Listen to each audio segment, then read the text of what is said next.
Ate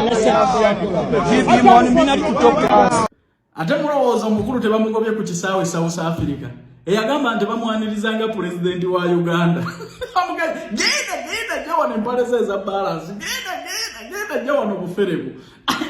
Tebali organized.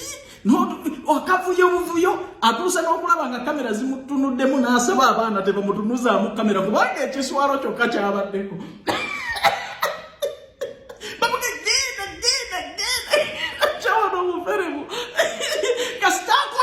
Ndi government ya Uganda yakubidde abasirikale bawane simo musirikale nagamba what is this government yansi kyesobola okubira omusirikale yawane simo government communicating through protocols ekubira afado no duty owesendala genda jawano balance jawano empalese zitanywera mu kiwatu mukama wange nga bamugoba press conference bagenda gikolera mu bala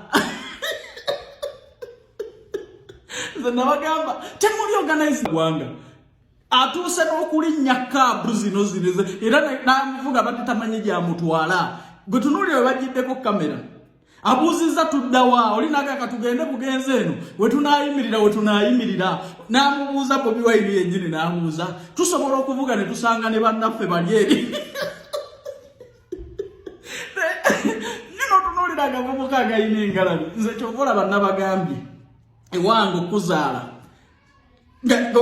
nempulira buulizi ng'oyogera kigambo nuupu nze nzaala omwana atalina magezi omusiru atasobola kulaba nti bano abantu tebali organize mutabeeredde organized mmwe mwennyini muna organizinga mutya eggwanga nolaba agasaamirira n'engalabi zaagwo omukulembeza ze nze amawanga amalala gannyanyirizanga mukulembeze lwaki bakufu butudde misini genda ate abasirikale badde bagumikiriza kasasiro oyo naye ekintu kiri ekibadde mu mbeera kuwulira ng'ogamba nti gavumenti ya Uganda yabakubidde essimu mu gavumenti yakubidde ba fund on duty ku kisaawe kye South Africa naye bagamba nti waliwo abantu abali awabweru kyonayagala mukulembeze tamanyi na protocol birokulase tamanyi na gavumenti nti ewandiika buwandiisi kuyisa mu foreign affairs ali wanayogera bujwanga genda n'emitwalo egyo.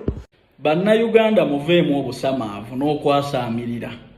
Ogenda ku kisaawe okunoona Kyagulanyi akuleetedde ki okuva ebweru? Bannayuganda bangi bagenze ne batuuyanira ebweru okuyimusa eggwanga Uganda n'okuwanika fulaga yaffe waggulu. Njagala ombuulire ki kye yagenze okukola ebweru ekimuweesa credit odde ku kisaawe okwasaamirira mbu akomyewo. Nze ky'oba oŋŋamba kubanga bakipulisiro kakiprotiki bakomawo wano n'emidaali n'otava na ku mirimu gyo naye ng'abadde awanika ggwanga lyo. Bakomawo n'emidaali nga gya Uganda Kyagulanyi aleeta ki ekikwongerako. Tulina bye tulina okwebuuza nga tetunnayasaamirira. Abasajja b'edikenzo babbebekulu bazze bawangula engule ez'amawanga amalala nga bayimusa eggwanga Uganda okuyita mu kitone. Njagala ombuulire ki Kyagulanyi kyakoze ebweru ekikwongerako okulekawo n'emirimu gyo ogenda oyasaamirire ku kisaawe. Nze sitera nnyo nakuwa bitalina makulu budde mbunnona Kyagulanyi ku kyava ebweru okusabiriza. Eyagenza okusabiriza bannayuganda n'okubasolooza ng'ayita mu struggle. Ojjako Museveni abeera mu America oba South Africa tomanyi gy'asula. Olw'okuba balina ebiwutte ebyaleka school fees mu ssomero bye bakozesa okuwuddiisa abali awo abaasaamirira naye mujja kufiira bwereere. Mbabuuzizza yaleese mudaali ki ogukwongerako. Ogwo gugenda okwasaamiriza oleke n'ebintu byo by'olina okukola olunaku olwo mbw'oyasaamirira Kyagulanyi yakomyewo. Pachomolaba zembabuulira bannayuganda bwe mutavaamu okwo kwasaamirira okwasaamirira okwo bwe buzibu.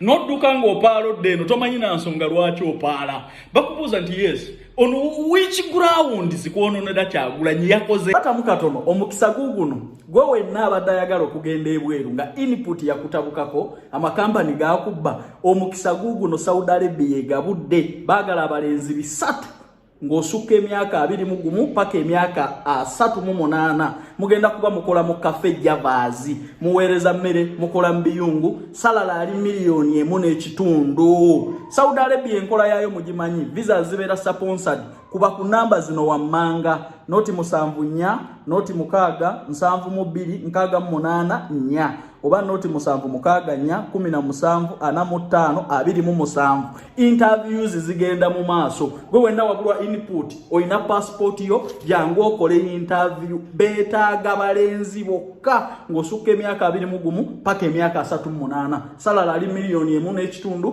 mugenda kuba mukola mu cafe javazi bakuliisa bakusuza bakujjanjaba bakuwa ne transport ya kutwala ku mulimu nga togenda Saudi Arabia kola mu cafe javazi obaako ekikyamu bakubuuza nti yes ono which ground zikwononera Kyagulanyi yakoze eki akutte ensawo ye na munyagogo ava ku bannayuganda kubalimba struggle na kubayimbira nnyimba nayo feze bannayuganda ekisooka njagala kubagamba Kyagulanyi ne bwe yayi ekimutwala eno era bufere bwe bwa struggle njagala ombulire Kyagulanyi yayimba wanga tannayingira mu byabufuzi mwamutegakako mu America ajja kubalimba mulimba mu 7 ne muyingira n'abasoloza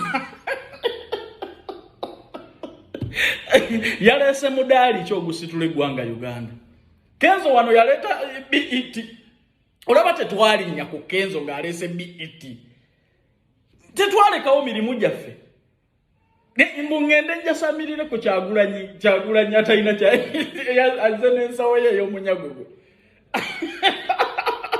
olaba nze saagenda kwasamirira nga bebekulu alese Afurima bageto kids bafunye nominees Akipro teachers salekawo mirimu gyange era teri yankaka kati munkaka lwa Kyagulanyi yagenze okubba bannayuganda munzezere ku kisaawe njasamirire ffe twayonka amabeere ne gatubugaana toyinza kutukozesa nsobi ze tugamba nti Museveni yazikozesa bajjajjaffe gwasamirira obwasamiriza okwo nga tetusoose kutuula ku mmeeza nakumanya nti ono which value addition kikyotwongeddeko kikyokoze kiddala ddala ekindesaawo byenkola nje njasamirire ku gwe ffe tetukozesebwa you can't use my family ffe tuli bagezi bano abakulira mu nzige eziri muweze buyunga abakulira kumpi n'ebigo by'embizzi bosanga nga basamiridde ayasamiride ne bwomubuuza ati Kyagulanyi yaleese kye kikwasamiriza wano takirina naye nsaba poliisi mu bankubira embaako bakevuga engalado kibuuzo Kyagulanyi yakuleeteddeyo kiki kiprotiki yajja n'omudaali wajja kipulisiro yajja n'omudaali wajja omusajja ne badduka ne batuuyana ne badduka kumpi ku sacrificinga bulamu bwabwe Munnayuganda n'atakunga banne kugenda ku kisaawe kubanona ono yagenze okusolooza n'okubba bannayuganda kati baliko twagala akakadde kamu yakoledde ki bannayuganda gy'abadde yakoze